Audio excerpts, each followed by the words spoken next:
Jumpa kembali dengan saya John Simon dalam channel Hermeneutik sebagai seni memahami untuk hidup yang lebih baik. Sahabat yang budiman, pasca pelaksanaan persidangan sinode gerejawi, ada banyak pekerjaan rumah yang membentang ke depan.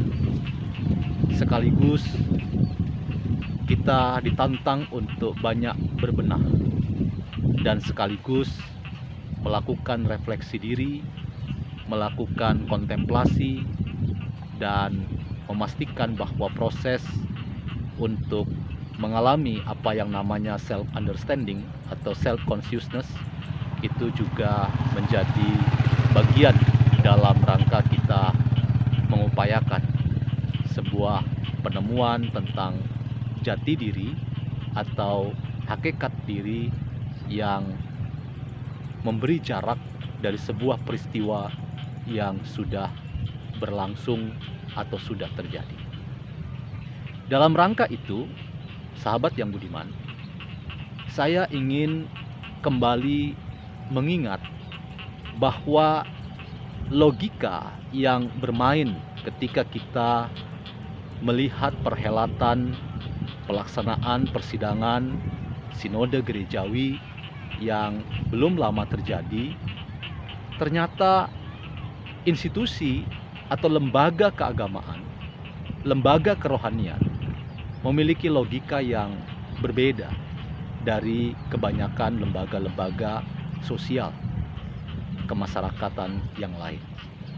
Lembaga atau institusi keagamaan memiliki logika bahwa apa yang namanya analisis personal jauh lebih mengemuka, jauh lebih dikedepankan ketimbang berbagai macam kecakapan-kecakapan sehubungan dengan kemampuan seseorang mengembangkan dan mengerjakan apa yang dinamakan analisis sosial, analisis ekonomi, analisis politik, analisis kebudayaan, dan banyak analisis yang lain yang memperlihatkan betapa cakapnya seseorang dalam mengerti realitas di luar dirinya.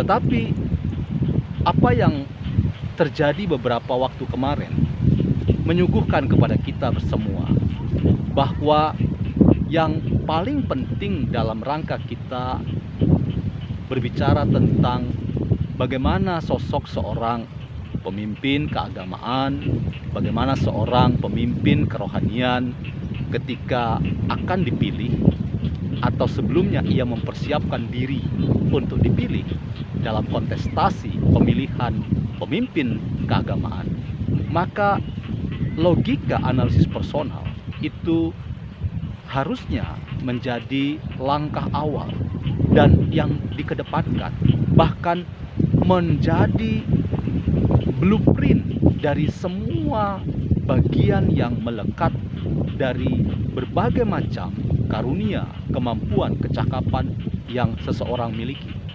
Orang bisa cakap, mampu, dan begitu luar biasa dalam memberikan catatan-catatan kritis terkait dengan analisis sosial, analisis kebudayaan, politik, dan berbagai macam hal lain.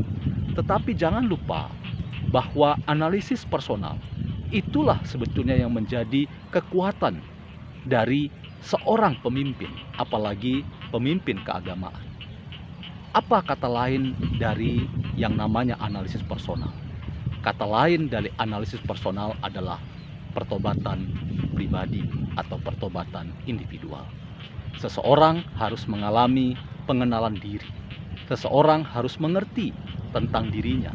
Seseorang harus mengalami pertobatan individual sebelum seseorang itu kemudian menjadi orang yang melayakkan dirinya, memantaskan dirinya untuk ikut dalam ajang kontestasi, untuk dipilih, dan pada akhirnya memimpin sebuah organisasi keagamaan seperti organisasi gereja.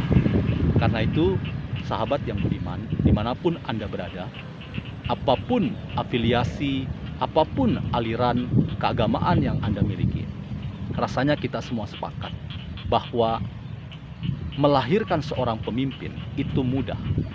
tetapi melahirkan seorang pemimpin yang cakap dalam analisis personal atau pertobatan yang terus-menerus dalam rangka mengenal diri, dalam rangka mengalami pengenalan diri yang baik. Itu tidak mudah. Karena itu, jangan bermimpi besar untuk menjadi ini, menjadi itu. Jangan bermimpi besar untuk menjadi pucuk pimpinan tertinggi seorang dalam rangka ia menjadi pemimpin puncak di sebuah organisasi. Tetapi kenalilah diri Anda dulu, capailah pertobatan pribadi, dan capailah analisis personal yang membuat Anda pada akhirnya cakap dalam berbagai macam bidang kehidupan.